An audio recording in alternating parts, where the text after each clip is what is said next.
যারা বেশি নামাজ পড়বে তারা বেশি জান্নাতে ঢুকবে নাকি? নামাজ পড়তে পড়তে যারা কপাল কালো করে ফেলছে এরা ঢুকবে না? যারা হজ করতে করতে বড় হাজী সাহেব হয়েছে, জিকির করতে করতে হাতে 3-4টা তাসবিহ রেখেছে, তাদের কথা বলা হয়েছে? এগুলো নিঃসন্দেহে অনেক বড় আমল, কিন্তু সবচাইতে বেশি জান্নাতে প্রবেশ করাবে যে আমল, বিষ্ণু বললেন, এক হচ্ছে আল্লাহর ভয়, আরেক হচ্ছে সর্বোত্তম আচরণ। প্রিয় ভাইরা, ইসলামের মেজাজটাকে চিনে নেন, ইসলামের এসেন্সটাকে বুঝে নেন। আমরা ভালো আচরণকে গুরুত্ব দিতে চাই না। অনেক নামাজি লোক দেখবেন নামাজ পড়তে পড়তে কপালে কালো দাগ ফেলে দিছে, বাসায় বউয়ের সাথে খারাপ আচরণ করে, খিটখিটে মেজাজের, প্রতিবেশীর সাথে শুধু ঝগড়া, কলিগদের সাথে ঝগড়া, মারামারি, দুঃসম্পর্ক, এরকম আছে না নাই বলেন? আছে না? কিন্তু নামাজি, অনেক বড় হাজি, একদিনও কোরআন তেলাওয়াত মিস হয় না, তো এত ইবাদত করেও সে ইসলামের আসল এসেন্সটাকে ধরতে পারে নাই। বিষ্ণু বললেন, সবচেয়ে বেশি জান্নাতে প্রবেশ করাবে যে দুটি আমল, একটি হচ্ছে তাকওয়াল্লাহ, আল্লাহর ভয়, আরেকটি হচ্ছে উত্তম আচরণ, সর্বোত্তম আচরণ। তো আমরা যেন উত্তম আচরণের অধিকারী হই, আমার স্ত্রীর সাথে যেন ভালো আচরণ করি, প্রতিবেশীর সাথে যেন ভালো আচরণ করি, ছেলে মেয়েদের সাথে যেন আমাদের অ্যাটিটিউডটা ভালো থাকে, আচরণটা ভালো থাকে, কলিগের সাথে যেন ভালো থাকে। বিশ্বনবীর আচরণ যেমন ছিল তেমন আচরণ যেন আমরা গড়ে তুলতে পারি। আওয়াজ করে পড়ুন আমিন। সুনানে আবু দাউদের এক বর্ণনা বিষ্ণু ইসলাম বলেন, খুব চমৎকার একটি হাদিস, মনোযোগ দিয়ে শুনুন। তিনি বলেন, আনা যাঈমুন বিবাইতিন ফি রাবাদিল জান্নাতি লিমান তারাকাল মিরাআ ওয়া ইন কানা মুহিক্কান। আমি ওই ব্যক্তিকে জান্নাতের আঙ্গিনায় একটা ঘরের গ্যারান্টি দেই যে ব্যক্তি তর্ক করার সময় নিজে হক এটা জেনেও সে তর্ক থামিয়ে দেয়। অনেক সময় হয় না, অনেকে পায়ে পাড়া দিয়ে ঝগড়া করতে আসে, এরকম আছে না নাই? আপনি চুপচাপ দেখবেন একটা বাজে কমেন্টস করতেছে, আবার কমেন্টের নিচে কমেন্ট, আবার গালি, হ্যাঁ আছে না এরকম? বিষ্ণু বলেন, নিজে হক এটা জানার পরেও আর যাতে তর্ক না বাড়ে, যে তর্ক থামিয়ে দেয় জান্নাতের আঙ্গিনায়, তাকে আমি একটা ঘরের গ্যারান্টি দেই। ওয়াবিবাইতিন ফি ওয়াসাতিল জান্নাতি লিমান তারাকাল কাযিবা ওয়া ইন কানা মাযিহান। আর ওই ব্যক্তিকে আমি জান্নাতের মাঝখানে একটা ঘরের গ্যারান্টি দেই যে ব্যক্তি কৌতুক করার সময়ও মিথ্যা পরিহার করে। করতেছে কৌতুক, ফান করতেছে আর কি, হি ইজ কিডিং, পান করে, কৌতুক করে, কিন্তু কৌতুকের সময়ও সে মিথ্যা বলে না। এই স্বভাব যাদের, তাদেরকে আমি জান্নাতের মাঝ বরাবর একটা ঘরের গ্যারান্টি দেই। এরপর বিষ্ণু কি বলে দেখেন, তিনি বলেন, ওয়াবিবাইতিন ফি আ'লাল জান্নাতি লিমান হাসানা খুলুকাহু। আর জান্নাতের একেবারে হাইস্ট পিক অফ প্যারাডাইস, জান্নাতের সর্বোচ্চ স্তরে আমি একটা ঘর বা একটা বাসভবনের গ্যারান্টি ওই ব্যক্তিকে দেই যে তার আচরণটা সুন্দর করেছে, যে সুন্দর আচরণের অধিকারী হয়েছে, তাকে জান্নাতের হাইস্ট পিকে আমি একটা বাসভবনের গ্যারান্টি দেই। তাহলে বলেন তো, আমাদের আচরণটা সুন্দর করার দরকার আছে না নাই? এটা খুব ছোটখাটো একটা আমল, তাই না? কথা বলেন, দক্ষিণ কোরিয়া প্রবাসী ভাইরা আওয়াজ করে বলেন, এটা কি ছোট আমল? দেখলে সালাম দিব, সুন্দরভাবে কথা বলবো, ভালো উইশ করব, হ্যাঁ, হিংসা জিঘাংসা অহংকার থেকে মুক্ত থাকবো, খিটখিটে মেজাজের হব না, অলওয়েজ স্মাইলিং ফেস থাকবে আমার, হৃদ্যতাপূর্ণ আচরণ। এই কাজটা কি ছোট আমল? আওয়াজ করে বলেন, এই আমলটা কি ছোট না বড়? প্রিয় ভাইরা, বিষ্ণু ইসলাম সবার সাথে এরকম মাধুর্যতাপূর্ণ আচরণ করতেন, ছোট থেকে বড়, নারী থেকে পুরুষ, বন্ধু থেকে শত্রু, সবার সাথে সুন্দর আচরণ করতেন। এবং তার এই চমৎকার আচরণে মুগ্ধ হয়ে তার অনেক শত্রু মুহূর্তে তার বন্ধুতে পরিণত হয়েছে। তাহলে আসুন আমরা দেখি আমাদের প্রিয় নবীজির আচরণ কেমন ছিল। শুরুতেই আমরা দেখি যে শিশুদের সাথে বিষ্ণু ইসলাম কেমন আচরণ করতেন, সেটা আমরা শুনবো। আমরা যদি থ্রু দ্য লেন্স অফ সিরা অথবা through the lens of Sunnah, Sunnah lens দিয়ে, আমরা তো এক একজন এক এক লেন্স লাগাই, তো দেখবেন যে সুন্দর একটা গ্লাস পরলে যেটা যেই কালার ওইটা দেখা যায়, কিন্তু নীল গ্লাস পরলে গোটা দুনিয়াটা, লাল গ্লাস লাগালে দুনিয়াটা। এই জন্য কোরআনের লেন্স দিয়ে আমরা বিশ্ব দেখি। কোন লেন্স দিয়ে বিশ্ব দেখবো? We see the world through the lens of Quran. আজকের আলোচনাটা আমরা করব থ্রু দ্য লেন্স অফ সিরা, সিরাতের আলোকে, সুন্নাহর আলোকে দেখি বিষ্ণু ইসলাম শিশুদের সাথে তিনি কেমন আচরণ করতেন। বিষ্ণু ইসলামের কাছে যখন কোনো শিশু নিয়ে আসা হতো, তিনি তাহনিক করতেন। হাদিসে এসেছে, সিরায় এসেছে। তাহনিক কি? খেজুর চিবিয়ে খেজুরের মিষ্টি রস লালা সহ বাচ্চার মুখে লাগিয়ে দিতেন। আলেমদের কাছে, অনেক আলেমদের কাছে আসে, আমার কাছে অনেকে এসেছে বাচ্চাদেরকে নিয়ে, তো আমরা এই সুন্নাহর উপর আমল হিসেবে খেজুর চিবিয়ে এর রসটা মুখে ঢুকিয়ে দিয়েছি। বারাকা, বিষ্ণু ইসলাম বারাকা নেওয়ার জন্য আসতো ছোট্ট বাচ্চাদেরকে নিয়ে। মদিনায় যখন সাহাবারা হিজরত করলেন মক্কা থেকে, মুসলিমদের ঘরে সন্তান সন্ততি নাই, বাচ্চা কাচ্চা হয় না। ইহুদিরা টিটকারি করে, এই তো মুসলমানদের সন্তান নাই। সর্বপ্রথম যেই সন্তান হয়েছে তিনি হচ্ছেন আয়েশা রাদিয়াল্লাহু তাআলা আনহার বড় বোন আসমা বিনতে আবু বকরের ঘর উজাড় করে এক সন্তান এসেছে, পুত্র সন্তান, নাম হচ্ছে আব্দুল্লাহ। কি নাম?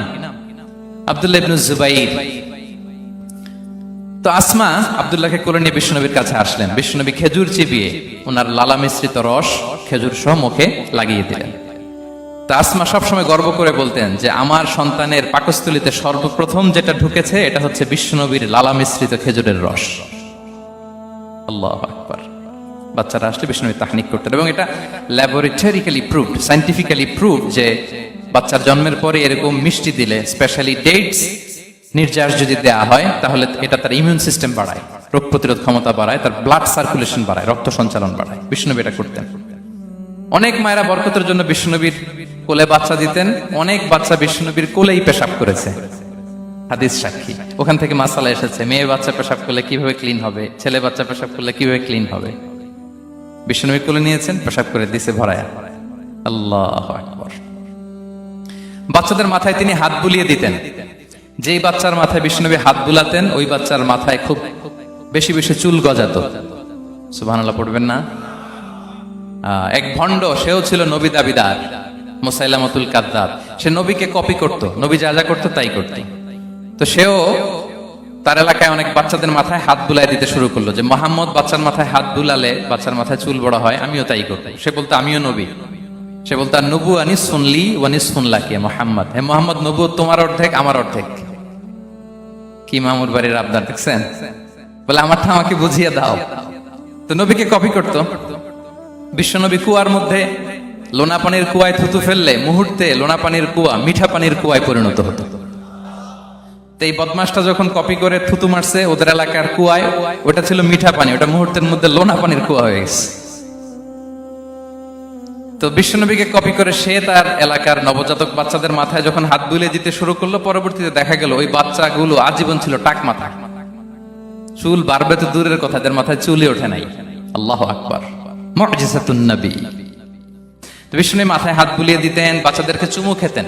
আপনারা বাচ্চাদেরকে কোলে নেবেন, আদর করবেন, চুমু খাবেন, বিষ্ণুনবীর সুন্নাহ এটা। বাচ্চাদের সালাম দিতেন।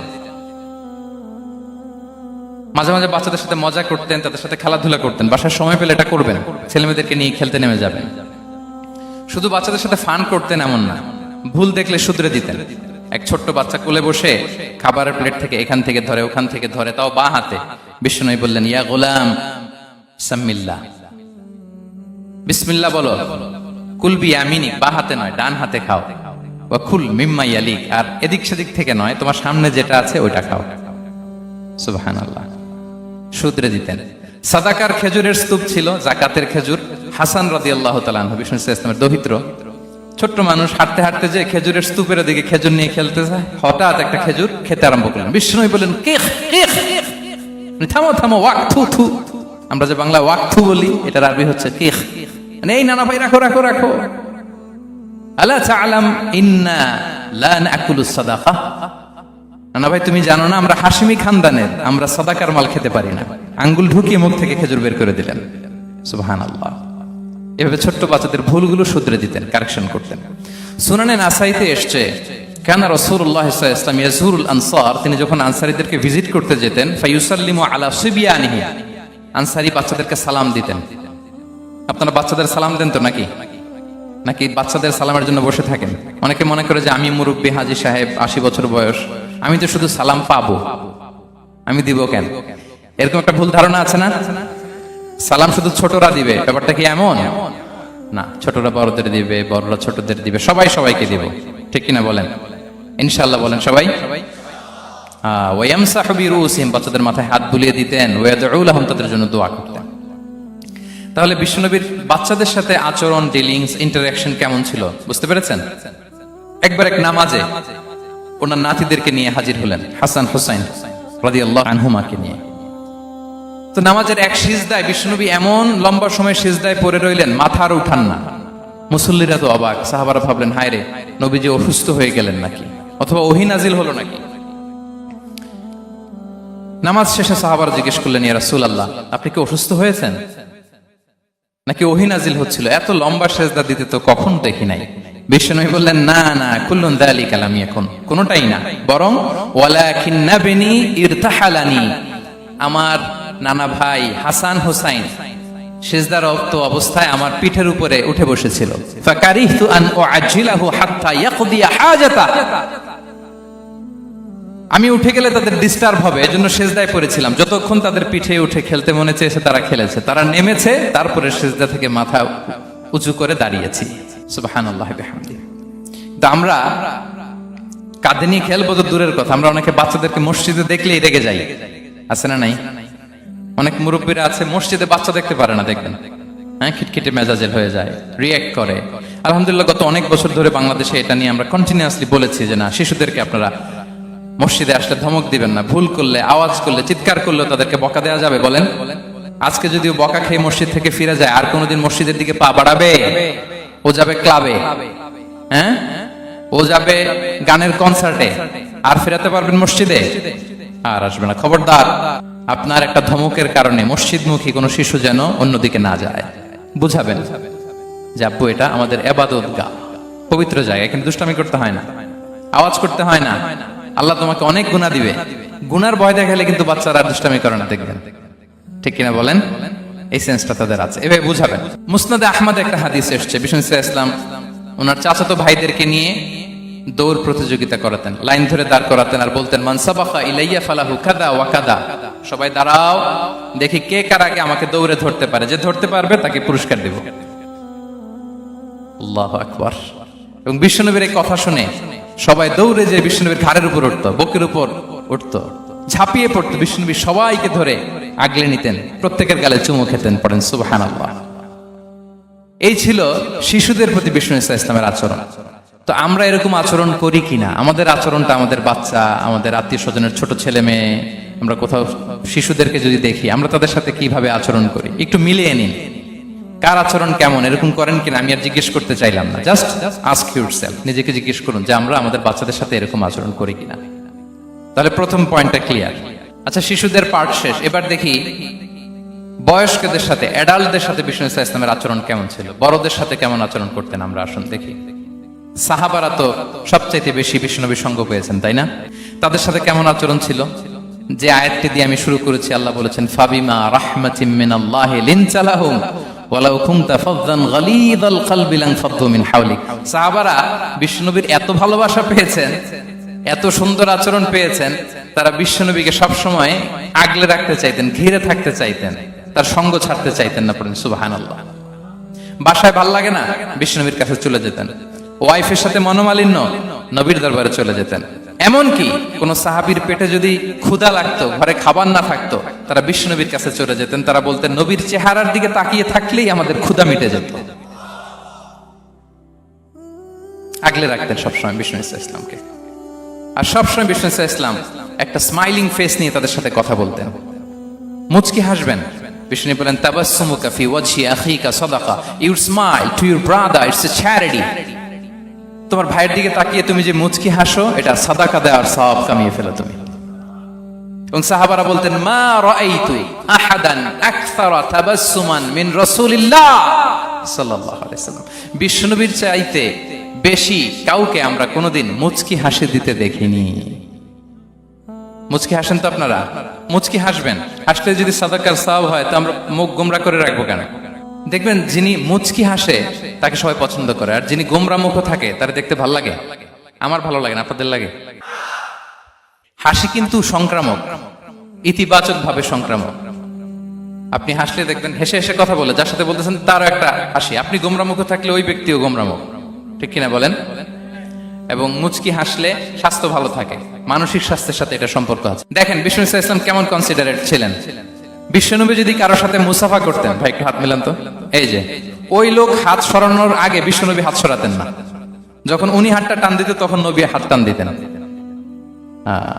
কারোর সাথে কথা বলার সময় এইভাবে আর চোখে তাকাতেন না, এইভাবে না, কথা বলতে হইলে ঘুরে তার দিকে হয়ে তাকে সম্মান দিয়ে রেসপেক্ট দিয়ে কথা শুরু করতেন। কেউ কোনো গুরুত্বপূর্ণ কথা কানে কানে বলতে চাইলে তিনি কথা শেষ না হওয়া পর্যন্ত মাথা সরাতেন না। সুবহানাল্লাহ, আসতে বলেন। আল্লাহু আকবার, আল্লাহু আকবার। একটু মিলিয়ে নেই, আসলে কি আমরা পারি এত চমৎকার আচরণ উপহার দিতে? কতটা কনসিডারেট ছিলেন দেখেন। এক বেদুইন, অক্ষর জ্ঞানহীন মানুষ, সভ্যতার ছোঁয়া তার মধ্যে লাগেনি। সে মসজিদে নববীতে ঢুকে একবার মসজিদে নববীর মাঝখানে পেশাব করা শুরু করলেন। কি করা শুরু করলেন? কোথায়? টয়লেটে? কোথায়? ইসলামের সবচাইতে দ্বিতীয় সবচাইতে পবিত্র জায়গা বিশ্বনবীর মসজিদের মাঝখানে। সাহাবারা তাকে মারতে উদ্ধত হলেন। বিশ্বনবী বললেন, দাও, থামো থামো, এই থামো থামো। কারণ প্রস্রাব করার সময়, টয়লেট করার সময় হুট করে কাউকে ধমক দেওয়া যায় না, ডাকা যায় না, দরজায় বড় নক করা যায় না, করলে তার ক্ষতি হতে পারে, এটা করবেন না।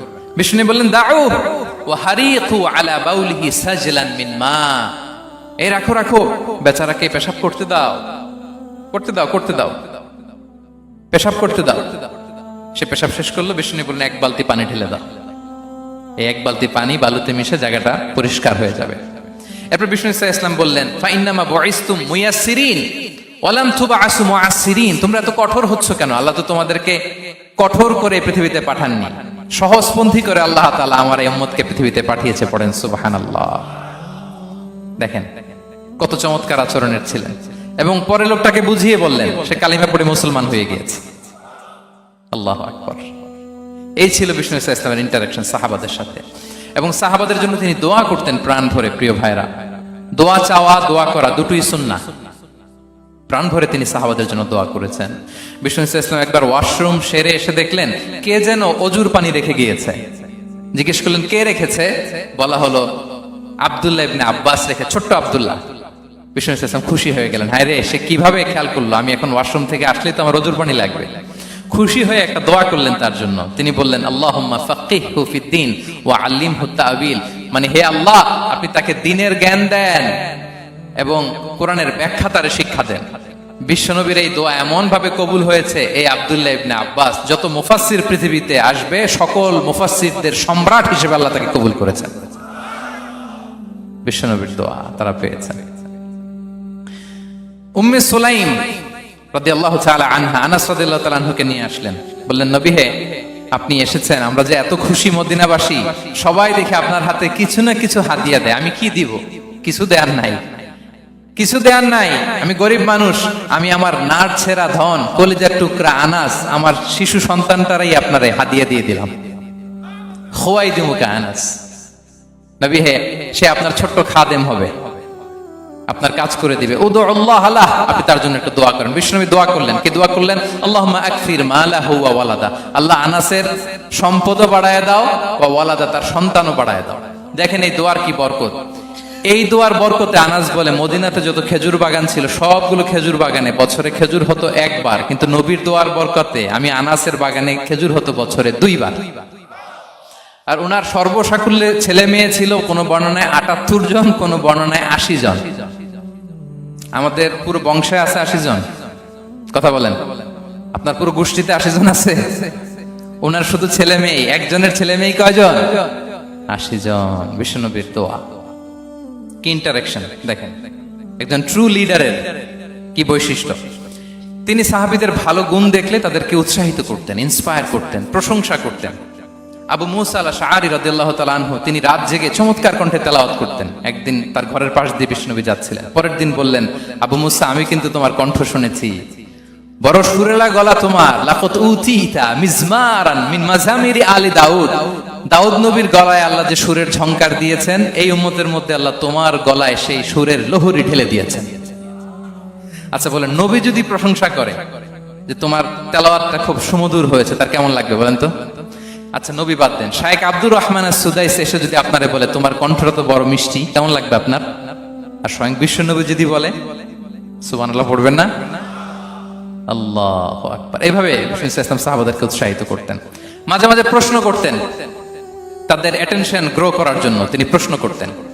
এক একবার বলেন দেখি, কে বলতে পারে ইন্না মিনাশ শাজারি শাজারা লা ইয়াসকুতু ওয়ারাকুহা মাসালুহা মাসালুল মুমিন। একটা গাছ আছে, এই গাছের পাতা ঝরে না, এর দৃষ্টান্ত মুমিনের দৃষ্টান্ত। কে পারো দেখি? কোন সাহাবী পারে না, কারণ তারা ভাবতেছিল দূরের ওই সিরিয়ার কোন গাছ হবে, অমুক জায়গার মরুভূমির গাছ হবে, ঘরের পাশে যে খেজুর গাছ ওইটা আর কেউ হবে না। ভাবছে প্রশ্ন যেহেতু করছে, এত সহজ উত্তর হইলে তো প্রশ্ন করার কথা ছিল না।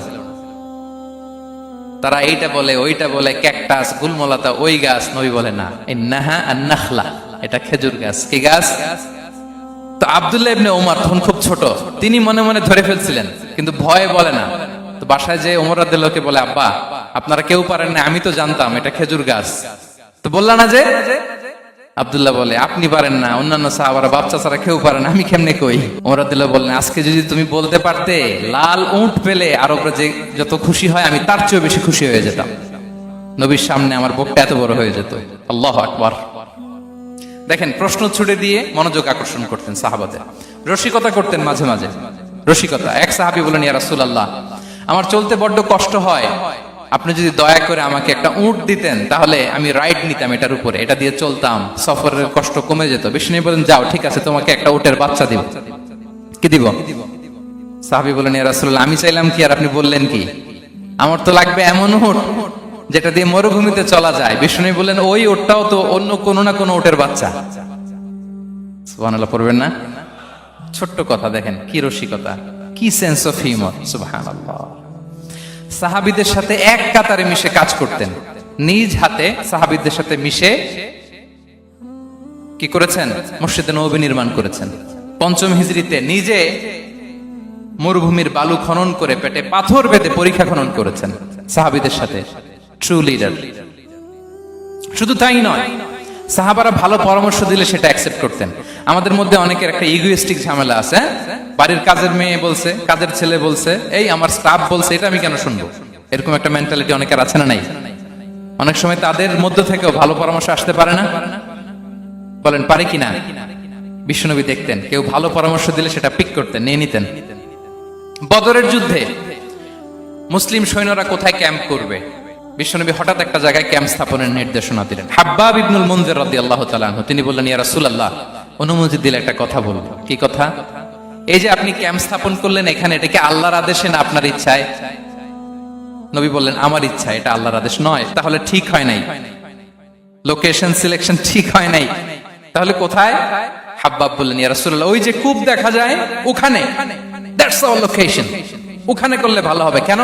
বলতেছে, আমরা ওখানে ব্যারিকেড দিয়ে রাখবো, পানি আমাদের কন্ট্রোলে থাকবে, কুরাইশরা পানির অভাবে যুদ্ধ ছাড়াই মরবে, আমরা পানি খেয়ে যুদ্ধ করবো। সুবহানাল্লাহ বলেন। বিশ্বনবী সাথে সাথে হাব্বাবের কথা মেনে নিলেন, বলে যে না, আমি যে ডিসিশন দিয়েছি সৈন্যদের মধ্যে আবার ছড়িয়ে দাও, we should change our location. আল্লাহু আকবার। তাহলে সাহাবাদের সাথে ইন্টারেকশন কি ফ্র্যাঙ্কলি, কি ওপেন মাইন্ডেড। সুবহানাল্লাহ বিহামদি। তাহলে শিশুদের সাথে গেল, বড়দের সাথে, সাহাবাদের সাথেও গেল।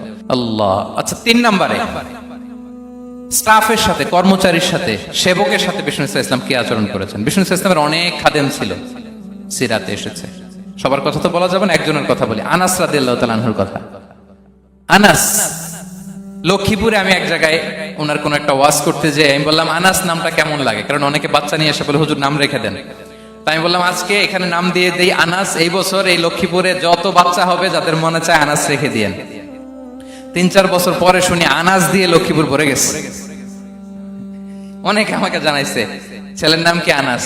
তো বলে যে, ওই যে হুজুর আপনি 19 সালে আমাদের লক্ষ্মীপুরে এসে বলছিলেন, ওই কথা থেকে আমরা, পেটে ছিল বাচ্চা, আমরা নিয়ত করে ফেলছি আনাস রাখবো। আনাস নামটা অনেক সুন্দর না? সাহাবাদের নামগুলো চুজ করে করে ছেলেদের নাম রাখবেন। উনি ছিলেন বিষ্ণু ইসলামের খাদেম। কোনদিন তিনি কোন ওনার স্টাফকে, সেবককে, খাদেমকে মারধর করেন নাই, কোনদিন না। আমরা তো পান থেকে চুন খসলে, আল্লাহ, বাংলাদেশে ওই যে লোহার খুন্তি গরম করে কাজের মেয়ের পিঠে শেখা দেয়া হয়, এরকম আছে না নাই? ডাকাত বলেন। মানবাধিকার কর্মী, আবার নারী আন্দোলনের বড় নেত্রী, কিন্তু ঘরের ভেতরে দেখা যায় তার আসল চরিত্র। কারো আসল চরিত্র যদি জানতে চান, কয়েকটা জায়গায় নক করলে জানা যায়। এক হচ্ছে তার বউ, তার ব্যাপারে কি বলে, তার স্ত্রী। এরপর তার ড্রাইভার কি বলে, তার ঘরের কাজের মহিলাটা কি বলে। এদের কাছে নক করলেই আপনি বড় সাহেবের আসল তথ্য পেয়ে যাবেন। কথা বুঝতে পেরেছেন? আনাস রাদিয়াল্লাহু তাআলা আনহু বলেন, খাদিমতুন নবিয়্যা 10 সিনিন ফামা ক্বালা লি উফ ফামা ক্বালা লি লিমা সানা'তা ওয়ালা লিমা লা সানা'তা। আমি 1 বছর 2 বছর নয়, 10 বছর বিশ্বনবীর খাদেম ছিলাম। আওয়াজ করে বলেন তো কয় বছর? একদিনের জন্য আমার কোনো কাজে বিরক্ত হয়, ইস, আরে বিরক্ত হয়ে আমরা এগুলো বলি না? একদিনের জন্য বলে না, একদিন, একটি মুহূর্তের জন্য। এই 10 বছরে একটিবারও প্যারা নবীজি বলেন নাই, আনাস এটা কেন করলে? একবারের জন্য বলে নাই, আনাস এটা করলে না কেন? একবারের জন্য তিনি বলেন। আনাস রাদিয়াল্লাহু তাআলা আনহু বলেন, একদিন একটা কাজে সম্ভবত জুব্বা আনতে আমাকে বিষ্ণু পাঠিয়েছিলেন। আমি ছোট মানুষ, জুব্বা আনতে যে ভুলে আমি মদিনার বাচ্চাদের খেলা দেখতে আরম্ভ করলাম। বাচ্চারা রাস্তায় খেলাধুলা করে না? বিশ্বনবী যেটা আনতে পাঠিয়েছে ওইটা না এনে ভুলে, ছোট মানুষ তো, সেও দাঁড়িয়ে দাঁড়িয়ে মদিনার ছেলেমেয়েদের খেলা দেখতেছে। এখন সময়ের পর সময় যায়, ঘন্টার পর ঘন্টা যায়, আনাস তো আর আসে না জুব্বা নিয়ে। বিষ্ণুনবী ভাবলেন, হায় রে, আনাস মনে ভুলে গেছে, যাই নিজের কাজ নিজেই করে নিয়ে আসি। বিষ্ণুনবী বেরোলেন, বেরোই দেখে ওই তো আনাস, আমার আনাস বাচ্চাদের সাথে খেলা দেখতেছে। আমরা হইলে কি করতাম? আমরা হইলে কি? মায়ের, ওই যে ডাইরেক্ট মায়ের। আল্লাহ, আজকে তোর একদিন কি আমার একদিন না? বিষ্ণুনবী গেলেন, তিনিও বাচ্চাদের সাথে খেলা দেখতে শুরু করলেন, কিছুই বললেন না, শুধু আলতো হাতে আনাসের পিঠে হাত রাখলেন, ঘাড়ে আলতো হাতে। বিষ্ণুনবীর হাতটা রেশমের চেয়েও সফট ছিল। হাত রাখলেন, হাত রাখাতে আনাস রাদিয়াল্লাহু তাআলা আনহু ফানাযারতু ইলাই, তিনি বললেন আমি পিছনের দিকে তাকালাম, বিষ্ণুনবীর দিকে আমি তাকালাম, হঠাৎ করে দেখলাম যে বিষ্ণুনবী। তাকানোর পর পর আমি ভয় পেয়ে গেলাম, কিন্তু বিষ্ণু সাল্লাল্লাহু আলাইহি ওয়াসাল্লাম ধমকও দেয় নাই, কিরে আনাস তুই এখানে, এটাও বলে নাই। তাকালাম, ওয়া হুয়া ইয়াদহাক, তিনি একটা মুচকি হাসি দিলেন। বললেন, আনাস তোমাকে না কাজে পাঠিয়েছিলাম, এখানে কেন? আনাস বলে, ইয়া রাসূলুল্লাহ ক্ষমা করে দেন, আমি যাচ্ছি। আনাস বলে, বিশ্বনবীর সেদিনের মুচকি হাসির শাসন মরার আগের দিন পর্যন্ত আমার এই সোজা রাস্তায় রেখেছে। ভাইরা আমার, শাসন করতে জানলে পিট্টি দেয়া লাগে না, ধমক দেয়া লাগে না, মার দেয়া লাগে না। শাসন করতে জানলে একটা মুচকি হাসি দিয়ে শাসন করা যায়। এবার জানবো স্ত্রীর সাথে আচরণ। স্ত্রী, যার সাথে আমার সম্পর্ক খুবই গভীর, খুবই মজবুত, তার সাথে কেমন আচরণ ছিল? সিরাতে অনেক কথা এসেছে, আমাদের সময় নেই, সংক্ষেপে বলি। স্ত্রীদের তিনি আগে সালাম দিতেন, মসজিদ থেকে ঘরে পৌঁছে দিতেন, ঘরের কাজে সহযোগিতা করতেন, ওঠে ওঠার সময় হেল্প করতেন, মাঝে মাঝে স্ত্রীদের পরামর্শও নিতেন। আপনারা এগুলো করেন তো? করেন? এই যে আওয়াজ নাই, পেছনে কিন্তু ভাবিরা বসে আছে সবাই। উল্টা পাল্টা বললে এখানে উইটনেস আছে, খবর আছে আজকে। এগুলো করেন? করেন? হ্যাঁ, করতে হবে, করতে হবে। বিষ্ণু ইসলাম নিজ হাতে ঘরে উটের দুধ দহন করতেন, রুটি সেকা দিতেন, কাপড় সেলাই করতেন, এই কাজগুলো করতেন। এবং আম্মা জান আয়েশা রাদিয়াল্লাহু তাআলা আনহাকে এত ভালোবাসতেন, তিনি বলেন, আমি গোশত খেয়ে ওইটার হাড্ডিটা রেখে দিলে বিশ্বনবী আমার খাওয়া হাড্ডিটা নিয়ে আবার চুষতে শুরু করতেন। আমি গ্লাসের যেখান দিয়ে পানি খেতাম, পেয়ালার খুঁজে খুঁজে বিশ্বনবী ওই জায়গায় ঠোঁট লাগিয়ে পানি খেতেন। মাইমুনা রাদিয়াল্লাহু তাআলা আনহা বলেন যে আমি আর বিশ্বনবী এক বালতি থেকে মগ দিয়ে পানি নিয়ে দুজনে গোসল করেছি। আল্লাহু আকবার, কি চমৎকার আচরণ! এবং স্ত্রীদের নিয়ে তিনি সফর করতে বেরোতেন। একবার রাত্রিবেলা বিষ্ণু ইসলাম এবং আম্মা জান আয়েশা রাদিয়াল্লাহু তাআলা আনহা, বিষ্ণু বলেন চলো তো আমরা একটু দৌড় দেই, এক্সারসাইজ হয়ে যাবে। দুইজনে দৌড় দিলেন। তখন আম্মা জান আয়েশা রাদিয়াল্লাহু তাআলা আনহা একটু স্লিম ছিলেন, তো দৌড়ে বিশ্বনবী পিছে পড়ে গেলেন, আম্মা জান আয়েশা ফার্স্ট হয়ে গেলেন, আগে চলে গেলেন। বড্ড খুশি, উনি বিশ্বনবীকে হারিয়েছেন। আবার অনেক বছর পরে, তখন সময়ের ব্যবধানে আম্মা জান আয়েশা একটু হেলদি হয়ে গিয়েছেন, আগের মতো আর চিকন নেই। আবার বিশ্বনবী কোনো এক রাতে বললেন, আয়েশা চলো আজকেও একটু এক্সারসাইজ করি, দৌড় দেই। দুজন মিলে দৌড় দিলেন। আজকে বিশ্বনবী আর আম্মা জান আয়েশাকে চান্স দেন নাই, তিনি জোরে দৌড়ে আম্মা জান আয়েশাকে রানার আপ করে দিলেন, উনি ফার্স্ট হয়ে গেলেন। এরপর কি বললেন জানেন? সুনান আবু দাউদের হাদিস, তিনি বললেন, ইয়া আয়েশা হাদিহি বিতিলকা সাবকা। দেখেন বিশ্বনবী মনে রাখছেন, নোটে রাখছেন।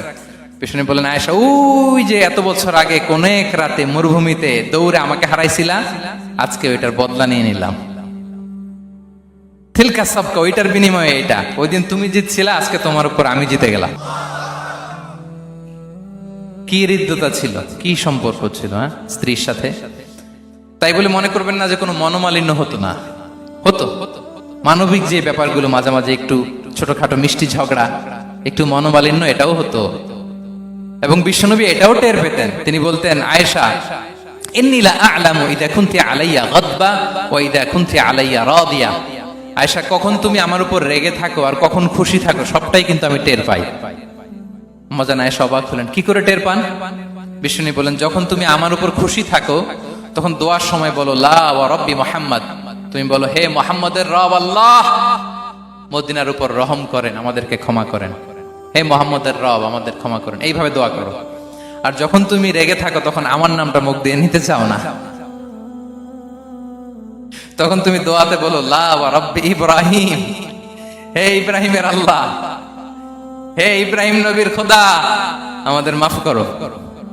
তখন তুমি আমার নাম নাও না, কৌশলে আমার নামটা বাদ দাও। আম্মা জান আয়েশা বলেন, ইয়া রাসূলুল্লাহ মা আহজুরু ইল্লা ইসমাক, নবী হে, আমি তো আপনার নামটাই শুধু মুখ থেকে বাদ দেই, আমার হৃদয় থেকে তো কখনো আপনারে বাদ দিতে পারি না। এটা ঠিক, তখন রেগে থাকি, আপনার নামটা মুখে নেই না, কিন্তু হৃদয় থেকে তো আপনাকে সরাতে পারি না। সুবহানাল্লাহ। এই ছিল বিষ্ণুবীর সাথে স্ত্রীদের সম্পর্ক। প্রিয় ভাইরা, আমরা যদি একটু দেখি প্রতিবেশীর সাথে কেমন আচরণ করতেন নেইবার। বিষ্ণু বলতেন, মান কানা ইউমিনু বিল্লাহি ওয়াল ইয়াউমিল আখিরি ফালইউকরিম দাইফা, যে আল্লাহ বিশ্বাস করে, আখিরাতে বিশ্বাস করে, সে যেন প্রতিবেশীকে সম্মান করে। এবং একবার আবু যার আল গিফারি রাদিয়াল্লাহু তাআলা আনহুকে বিষ্ণু সাল্লাল্লাহু আলাইহি ওয়াসাল্লাম বলেন, আবু যার ইদা তাবাখতা মারাকান ফাআকসির মাআ, হে আবু যার, তুমি যদি কখনো ঝোল তরকারি রান্না করো, ঝোলের তরকারি খাইছেন? আপনাদের সাউথ কোরিয়াতে তো বিখ্যাত একটা ঝোলের তরকারি আছে, কি নাম যেন, মাছের মেয়ংথাং। আমরা একটা শব্দ শিখছিলাম, কি যেন বলে, খামসা হামনিদা। কয়েকটা শব্দ শিখাই দিছে ভাইরা আমাকে। তো এই যে নামটা বললাম, ঝোলের মধ্যে ট্যাংরা মাছ, শিং মাছ ঝোল দেয়া একটা তরকারি। তো আবু যার গিফারিকে বিষ্ণু সাল্লাল্লাহু আলাইহি ওয়াসাল্লাম বলেন, ইদা তাবাখতা মারাকান ফাকফির মা, হে আবু যার, কখনো যদি ঝোলের তরকারি রান্না করো একটু বেশি করে পানি দিও, যাতে করে তোমাদের পাশাপাশি তোমার প্রতিবেশীর সাথে একটু ঝোল শেয়ার করতে পারো। প্রতিবেশীকে এত গুরুত্ব দিতেন। তিনি বলতেন, লাইসাল মুমিন আল্লাযী ইয়াশবাহ ওয়া জারুহু জাইউন ইলা জামবিহি, সে মুমিন নয় যে পেট পুরে খায় আর তার প্রতিবেশী না খেয়ে রাত যাপন করে, সে মুমিন নয়। দেখেন প্রতিবেশীকে কত গুরুত্ব তিনি দিয়েছেন। বিশ্বনবীর এক ইহুদি প্রতিবেশী ছিল। কোন ধর্মের? সবাই বলেননি, একসাথে আওয়াজ করে বলেন, কোন ধর্মের প্রতিবেশী? ওই ইহুদির এক ছেলে বিশ্বনবীর কিছু কাজ করে দিতেন। অনেকদিন হলো ছেলেটা আসে না, খোঁজ নিলেন, শুনলেন সে অসুস্থ। শুনলেন ইহুদি ছোট্ট ছেলেটা কি, বিশ্বনবী দেখতে গেলেন। মুসলিম শিশুকে দেখতে গেলেন নাকি? কোন ধর্মের শিশু? তার মানে আপনার প্রতিবেশী যদি হিন্দু হয়, বৌদ্ধ হয়, খ্রিস্টান হয়, দ্যাট ডাজন্ট ম্যাটার, আপনি তার বিপদে আপদে পাশে থাকবেন। এটাই ইসলামের শিক্ষা, ঠিক কিনা বলেন? এই যে আপনাদের এখানে বুদ্ধিস্ট নেইবার আছে, হিন্দু নেইবার আছে, খ্রিস্টান নেইবার আছে, তারা বিপদে পড়লে তো আপনার যাওয়ার দরকার নাই, না? যাবেন, খোঁজ খবর নিবেন, ভিজিট করবেন, পাশে দাঁড়াবেন। আপনি যে তাদের খোঁজ খবর নিতেছেন, মুসলিম হয়েও আপনি এত চমৎকার আচরণের, এটা দেখেই অনেকে কালিমা পড়ে মুসলমান হয়ে যাবে। এটাই তো দ্য বিউটি অফ ইসলাম, ইসলামের সৌন্দর্য। বিশ্বনবী হিন্দু মুসলিম ইহুদি বাছান নাই, ছোট্ট ইহুদিটাকে দেখতে গেলেন, যে দেখে হায় রে, কাতর হয়ে সে বিছানায় মৃত্যু শয্যায় শুয়ে আছে। বাচ্চাটার মাথায় হাত বুলিয়ে দিলেন। হাত বুলিয়ে বাচ্চাটাকে, ইহুদি বাচ্চাটাকে বললেন, আসলিম, হে শিশু, তুমি ইসলাম ধর্ম গ্রহণ করো। এখন ছোট্ট মানুষ, তার বাবা আবার পাশে দাঁড়িয়ে আছে, আব্বা কি বলে না বলে, সে নাযারা ইলা ওয়াজহি আবি, বাবার দিকে তাকালেন। তা বাবা বলে, আতিয়া আবুল কাসিম, মানে বিষ্ণু ইসলামের কুনিয়াত, বড় ছেলে ছিল কাসিম, তাকে বলা হতো আবুল কাসিম। ইহুদি বাবা বলল, মুহাম্মদ যা বলে তাই করো। সাথে সাথে সে বলল, আশহাদু আল্লা ইলাহা ইল্লাল্লাহ ওয়া আশহাদু আন্না মুহাম্মাদুর রাসূলুল্লাহ। বিশ্বনবী বেরোয়ার সময় বললেন, আলহামদুলিল্লাহিল্লাযী আনকাযাহু মিনান নার, প্রশংসা সে আল্লাহ যে একটু আগে জাহান্নামী হওয়ার কথা ছিল, মুহূর্তে কালেমার মধ্য দিয়ে তাকে জান্নাতি বানিয়ে দিলেন। দেখেন প্রতিবেশীর সাথে কি আচরণ। ইহুদি প্রতিবেশীর পাশে দাঁড়িয়েছেন, অসুস্থ, ভিজিট করেছেন। আমরা যেন আমাদের প্রতিবেশীর খোঁজ রাখি। অভুক্ত প্রতিবেশী রেখে আপনি পেট পুরে খেয়ে তাহাজ্জুদ করলে ওই তাহাজ্জুদ আল্লাহর দরবারে যাবে না। খবরদার, খবরদার। আমরা যেন প্রতিবেশীর সাথে সুসম্পর্ক রাখি।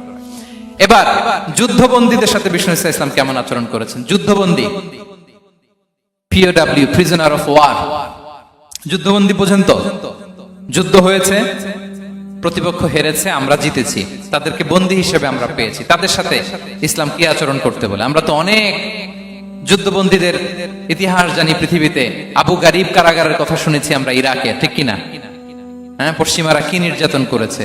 আমরা কিউবার গুয়ান্তানামো বের কথা শুনেছি, কি অমানবিক নির্যাতন তারা করেছে, কি টর্চার সেল তারা ওখানে করেছিল। সম্প্রতি আমরা আমাদের বাংলাদেশে আয়নাঘরের কথাও শুনেছি। তা আয়নাঘরে যাদেরকে টর্চার করা হয়েছে এরা যুদ্ধবন্দী? এরা তো কারাবন্দী, তাও অন্যায় ভাবে। এনফোর্স ডিসঅ্যাপিয়ারেন্স ছিল, অন্যায় ভাবে তাদেরকে গুম করা হয়েছে। অন্যায় ভাবে বছরের পর বছর যাদেরকে এভাবে কষ্ট দেয়া হয়েছে, ফ্যামিলি থেকে দূরে রাখা হয়েছে, কিয়ামতের দিন তাদেরকে আল্লাহ জালেমের কাতারে দাঁড় করাবে।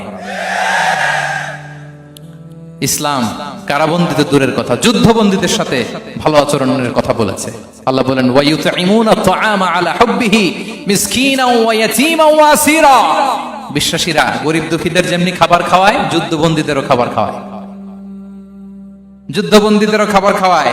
এবং বিষ্ণু বলেছেন, ইস্তাউসু বিল উসারা খায়রা, যুদ্ধবন্দীদের সাথে তোমরা ভালো আচরণ করো। বদরের যুদ্ধে 70 জন বন্দী হয়ে আসলো। বিশ্বনবী 70 জনকে সাহাবাদের মধ্যে ভাগ করে দিলেন, বললেন তোমরা খারাপটা খাবে, বন্দীদেরকে ভালোটা খাওয়াবে।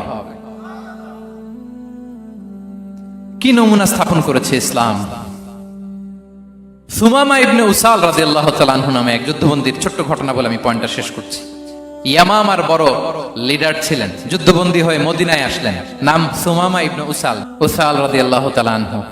তখন মুশরিক ছিলেন, যুদ্ধবন্দী হিসেবে আনা হলো। তাকে মসজিদে নববীর পিলারের সাথে রশি দিয়ে বাঁধা হলো। বিষ্ণু বললেন, সুমামা কি অবস্থা তোমার, কেমন লাগে, তোমার সাথে কেমন আচরণ করা হবে বলো? বললেন, মুহাম্মদ তুমি চাইলে মারতেও পারো, বাঁচিয়েও রাখতে পারো। বিষ্ণু বললেন, সুমামা এ দুনিয়াটাই শেষ নয়, আখিরাতে বিশাল এক জগৎ পড়ে আছে। তুমি যদি শাহাদা বাক্য পড়ো আমাদের ভাই হয়ে যাবা, তোমার সেফটি সিকিউরিটির দায়িত্ব আমাদের, আমরা তোমরা সবাই মিলে এক। তারপর একে একে বিশ্বনবী তার সাথে ইসলামের সৌন্দর্যগুলো তুলে ধরলেন, সালাত কি, যাকাত কি, এগুলো বুঝালেন। বাড়িতে যেয়ে বললেন সবচেয়ে ভালো খাবার রান্না করো, একজনকে দিয়ে মসজিদে পাঠালেন। যুদ্ধবন্দীর সাথে কি আচরণ দেখছেন। এরপরের দিন বিশ্বনবী আবার তাকে ইসলামের দাওয়াত দিলেন। এরপর বাড়িতে এসে একজনকে বললেন, যাও আমার ওই উটের দুধ দহন করে তাকে এক পেয়ালা গরম দুধ দিয়ে আস। আমরা জামাইকেও তো এরকম সমাদর করি না, কি বলেন? তৃতীয় দিন বিশ্বনবী আবার খাবার নিয়ে গেলেন, আবার ইসলামকে তুলে ধরলেন। সুমামা তো অবাক, যুদ্ধবন্দীদের সাথে মুসলমানরা এরকম আচরণ করে। 3 দিন ধরে লাগাতার যখন ইসলামকে প্রেজেন্টেশন শেষ, বিষ্ণু বললেন, যাও এবার সুমামা ইবনে উসালের রশিটা খুলে তাকে ছেড়ে দাও। সাহাবারা বললেন, বলেন কি ইয়া রাসূলুল্লাহ, ভয়ঙ্কর, বিশ্বাসঘাতকতা করবে, মেরে ফেলবে আমাদের। বিষ্ণু বললেন, না আমি যা জানি তোমরা তা জানো না, ছেড়ে দাও। সুমামাকে ছেড়ে দেয়া হলো। সুমামা বের হলেন মসজিদ থেকে, ফিরে তার ভূখণ্ড, তার এলাকা ইয়ামামাতে তিনি গেলেন না। মদিনার মসজিদে নবীর পাশে খেজুর বাগানের পাশে তিনি অজু করলেন, গোসল করলেন, অজু করলেন। এরপর ফিরে এসে বিশ্বনবীর সামনে দাঁড়িয়ে বললেন, আশহাদু আল্লা ইলাহা ইল্লাল্লাহ ওয়া আশহাদু আন্না মুহাম্মাদান আবদুহু ওয়া রাসূলুহু। আমি সাক্ষ্য দিচ্ছি আল্লাহ ছাড়া কোনো ইলাহ নেই, আপনি আল্লাহর প্রেরিত রাসূল। হে মুহাম্মদ, আপনার চাইতে নিকৃষ্ট মানুষ আমার কাছে কেউ ছিল না, কিন্তু এখন থেকে আপনার চাইতে কোনো প্রিয় মানুষ আমার জীবনে নেই। ইসলামের চাইতে নিকৃষ্ট কোনো ধর্ম আমার জানা ছিল না, আজ থেকে ইসলামের চাইতে প্রিয় ধর্ম আমার কাছে নেই। মদিনার চেয়ে নিকৃষ্ট কোনো শহর আমার কাছে ছিল না, সবচেয়ে অপছন্দের শহর, আজ থেকে মদিনার চেয়ে প্রিয় শহর আমার কাছে নেই। দিস ইজ ইসলাম। বিশ্বনবী বললেন, হে নবী, আপনি আমাকে উমরার অনুমতি দিন। তিনি উমরা করতে গেলেন। বিষ্ণু তাকে তালবিয়া শিখিয়ে দিলেন। এই প্রথম কেউ মুসলিম সুমামা ইবনে উসাল, উনি প্রথম মুসলিমদের মধ্যে উমরা করেছেন তালবিয়া পড়তে পড়তে, লাব্বাইক আল্লাহুম্মা লাব্বাইক পড়তে পড়তে। উমরা করার শেষে ইয়ামামা থেকে গম আসতো মক্কায়, ওই গম পিষে রুটি বানিয়ে মক্কাবাসী খেয়ে বেঁচে থাকতো। উনি ঘোষণা দিলেন, মুহাম্মাদের অনুমতি ছাড়া ইয়ামামার একটি গমের দানা আজ থেকে মক্কায় পৌঁছবে না। সুবহানাল্লাহ পড়বেন না? এই যে আমেরিকা যে ইকোনমিক স্যাংশন দেয়, এটা শিখছে সুমামা ইবনে উসাল রাদিয়াল্লাহু তাআলা আনহুর কাছ থেকে। আল্লাহু আকবার। তিনি বললেন একটা গমের দানা পচবে না, ওনারা আর রুটি খেতে পারে না, গমের দাম বেড়ে গেল। বিষ্ণুর কাছে চিঠি লিখে পাঠালেন, হে মোহাম্মদ, তুমি যদি উমামারে না বলো আমরা না খেয়ে মরবো। পরে বিশ্বনবীর হস্তক্ষেপের মধ্য দিয়ে আবার ইয়ামামা থেকে গম আসা শুরু হয়েছে। সুবহানাল্লাহ পড়েন। প্রিয় ভাইয়েরা, তাহলে বন্দীদের সাথে, যুদ্ধবন্দীদের সাথে বিশ্বনবীর আচরণ কেমন ছিল টের পেয়েছেন? ভিক্ষুকের সাথে কি আচরণ? বিশ্বনবী কখনো না বলতে পারতেন না। কেউ হাত পাতলে কি বলতে পারতেন না? পারতেন না। এক ভিক্ষুক এসে বলে, এই মোহাম্মদ দাও, তোমার কাছে কি আছে দাও। নবী তখন চাদর পরা ছিলেন, চাদর ধরে এমন জোরে টান দিছেন বিশ্বনবীর ঘাড়ের চামড়া এখানে ছিঁড়ে গেছে, চামড়ায় দাগ পড়ে গেছে। বিশ্বনবী তার দিকে তাকিয়ে, ওই যে মুচকি হাসির ম্যাজিক, আবার মুচকি হাসি, মুচকি হাসি দিয়ে বললেন, যাও তাকে কিছু দিয়ে দাও। সুবহানাল্লাহ পড়বেন না? আচ্ছা, ভিক্ষা করতে আইসা যদি আপনার জুব্বা ধরে টান মারে, জামার কলার ধরে টান মারে, এই দে, কি করবেন বলেন? ওই যে মায়ের, মানে ডানে ভাই আর কোনো সলিউশন নাই, খালি মায়ের, আইজো মায়ের খাইলো মায়ের। দেখেন, ভিক্ষা করতে এসে জামা ধরে টান দিয়ে ঘাড়ের চামড়া এখানে দাগ ফেলে দিয়েছে, কিন্তু বিশ্বনবী হাসি দিয়ে সলিউশন করলেন। সুবহানাল্লাহ পড়ে। শত্রুদের সাথে তিনি কেমন আচরণ করেছেন? আল্লাহ আল্লাহ আল্লাহ আল্লাহ। তায়েফের ময়দানে রক্তাক্ত হয়েছে, রক্তাক্ত। পাহাড় রক্ষী ফেরেশতারা বলে, নবী আপনাকে রক্তাক্ত করেছে? তায়েফে কেন গেছিলেন বিশ্বনবী? জমির বায়না করতে না? তায়েফে জমি কিনতে গেছিল না? তায়েফবাসীকে জাহান্নামের আগুন থেকে বাঁচাতে রক্তাক্ত করা হয়েছে।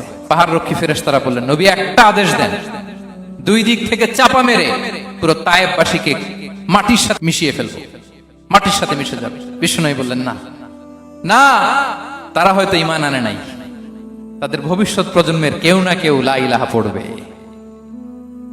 কেউ না কেউ লা ইলাহা জপবে। তাই হয়েছে। তাইফে যদি যান, আল্লাহু আকবার, মসজিদ আর মসজিদ, শান্তি আর শান্তি। আল্লাহু আকবার।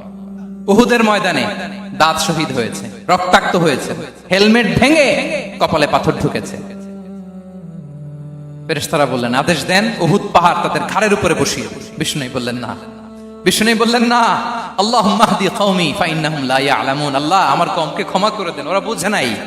দেখেন, শুধু ক্ষমাই চান নাই যে আল্লাহ ওদেরকে মাফ করে দেন, ওদের হয়ে কৈফিয়ত দিয়েছেন আল্লাহকে, এক্সকিউজ দিয়েছেন। আল্লাহ কেন কেন ক্ষমা করবেন? কারণ ওরা বুঝে নাই। এক্সকিউজ দিয়েছেন, তাদের হয়ে কৈফিয়ত দিয়েছেন। এই ছিল শত্রুদের সাথে বিশ্বনবীর আচরণ।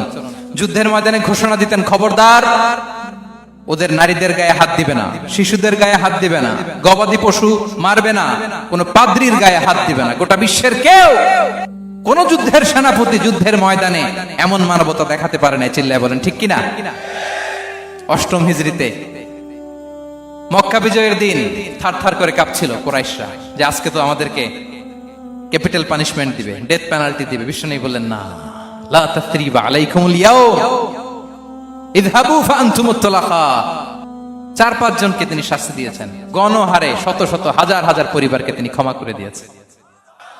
বললেন, তোমরা আমার ভাই, ভাই ভাইয়ের সাথে যেরকম আচরণ করবে, ইউসুফ তার ভাইদের সাথে যা করেছে আমি তাই করব, আমি ক্ষমা করে দিলাম। আল্লাহু আকবার। এ ছিল শত্রুদের সাথে আচরণ। শেষ কথা বলি, শেষ কথা হচ্ছে প্রাণীর সাথে বিশ্বনবীর কেমন আচরণ ছিল। প্রাণীর সাথে একবার এক আনসারের খেজুর বাগানে ঢুকলেন, ঢুকে দেখেন একটা উট কাঁদে। কি কাঁদে? কানে কানে এসে বিশ্বনবীকে কি যেন বলে যায়। বিশ্বনবী রেগে বললেন, এই উটের মালিক কে? এক আনসারের সাহাবী বললেন, ইয়া রাসূলুল্লাহ আমি। বিশ্বনবী বললেন, তোমার কি ভয় হয় না আল্লাহর? কলিজার মধ্যে আল্লাহর ভয় নাই? আল্লাহ তাআলা দয়া করে উটের মালিক তোমাকে বানিয়েছে, উট কানে কানে এসে আমাকে বলেছে তুমি তাকে কয়দিন ধরে খাবার দাও নাই, আর তাকে দিয়ে কাজ করিয়েছে অনবরত। খবরদার, কিয়ামতের দিন আল্লাহ তাআলা জালিমের কাতারে তোমাকে দাঁড় করাবে। প্রাণীর জন্য বিষ্ণু ইসা ইসলাম কত দয়াদ্র ছিলেন। জবাই করার সময় বিষ্ণু বলতেন, ইহসানের সাথে জবাই করো, ছুরি ধারালো করে রাখো। কোরবানির সময় আমরা প্রাণীটাকে কি করি? আদর করি না, মেরে ফেলি। বলেন তো, জবাই করা মানে কি? মেরে ফেলতেছি। বিষ্ণু বলেন, ইদা কাতালতুম ফাহসিনুল কিতলা। মারবা ঠিক আছে, কিন্তু মন মতো না, ইহসানের সাথে কতল করো। ওয়ালিয়ুহিদ্দা আহাদুকুম শাফরাতাহু ওয়ালইয়ারিহ যাবিহাতাহু। ছুরিটাকে ধার করে রাখো যাতে করে খুব সহজে তার রূহটা বের হয়ে যায়। সুবহানাল্লাহ। দেখেন, আমরা নিজেদের সাথে একটু মিলাই। বাংলাদেশে দেখেন তো, কুকুর একটা দেখলে আমরা কি করি? হ্যাঁ, হয় লাথি নয় একটা ঢিল। বিড়াল দেখলে কি করি? হয় দাবরানি দেই নয় দৌড়ানি দেই। এরকম আছে না নাই? উন্নত দেশগুলোতে দেখবেন রাস্তার মাঝখানে একটা ছোট্ট সাপ, পুরো হাইওয়েতে সবগুলো গাড়ি থেমে গিয়েছে একটা হাঁসের বাচ্চা বাঁচানোর জন্য, একটা সাপের বাচ্চা বাঁচানোর জন্য। আর আমরা পাখির মতো মানুষকে গুলি করে মারি, মানুষকে আমরা গুলি করে মারি পাখির মতো নির্বিচারে। প্রিয় ভাইয়েরা, বিষ্ণু ইসলাম প্রাণীর প্রতি আমাদেরকে দয়াদ্র হতে বলেছেন। তাহলে বিশ্বনবীর আচরণ কেমন ছিল একটা ওভারঅল ধারণা আপনারা পেয়েছেন প্রিয় ভাইয়েরা? হ্যাঁ, শিশুদের সাথে কোমল আচরণ করবেন তো আপনারা, আদর করবেন, চুমু দিবেন, কোলে নিবেন, হ্যাঁ, ভুল করলে শুধরে দিবেন, পারবেন? বড়দেরকে আগে সালাম দিবেন তো, আর কর্মচারী একটা ভুল করলে পিটাইয়া শোয়াই ফেলবেন, এরকম করবেন না? ভালো আচরণ করবেন। স্ত্রীর সাথে কেমন আচরণ করবেন? হ্যাঁ, মাধুর্যপূর্ণ আচরণ। ওই একজন কয় হুজুর নাই, আরে বেটা হওয়ার পরে কেমন করবা ওইটা বলো না, নিয়ত করে রাখো যে আমরা আমাদের ঘরটাকে জান্নাতি ঘর বানিয়ে ফেলবো, ঠিক কিনা? প্রতিবেশীর সাথে যেন আমরা ভালো আচরণ করি, কারাবন্দীদের সাথে যেন আমরা ভালো আচরণ করি। ভিক্ষুক হাত পেতেছে, স্যার 2 দিন ধরে কিছু খাই নাই, 5টা টাকা দেন, দাঁড়ায় না গ্লাসের সামনে, ওর হাতে থালা, একটা ভাঙ্গা থালা, আর আপনি স্যুট পরা স্যার না, আপনারে গাড়ির এদিক থেকে বের করে ওদিকে ভাঙ্গা থালা দিয়ে বসাইতে আর ওরে স্যুট পরে গাড়ির ভিতরে বসাইতে আল্লাহর কয় মিনিট লাগে বলেন তো? খবরদার, ফরিয়াদির সাথে যেন আমরা খারাপ আচরণ না করি, শত্রুদের সাথে যেন খারাপ আচরণ না করি, কোন প্রাণীর প্রতিও যেন আমরা জুলুম না করি। প্রিয় ভাইরা, বিশ্বনবী এত মাধুর্যপূর্ণ আচরণ করতেন, শত্রু বন্ধু হয়ে যেত। আর আমাদের আচরণ দেখে আমার বন্ধু আমার শত্রু হয়ে যায়, ঠিক কিনা? আমরা যেন আমাদের আখলাককে সুন্দর করি। শুধু নামাজি, শুধু রোজাদার, হাজি সাহেব ইবাদত করি কিন্তু মানুষের সাথে বাজে আচরণ করি, এমনটা যেন না হয়। আমরা যেন সুন্দর আচরণ করে বিশ্বনবীর শেখানো পন্থা এরকম মাধুর্যপূর্ণ আচরণের অধিকারী হয়ে ফি আ'লাল জান্নাতি গরাফা, বিষ্ণু বলেছেন জান্নাতের সর্বোচ্চ স্তরে তারা অ্যাপার্টমেন্ট পাবে, ওই অ্যাপার্টমেন্টের অধিকারী যেন আমরা হতে পারি। আল্লাহ তৌফিক দান করুন।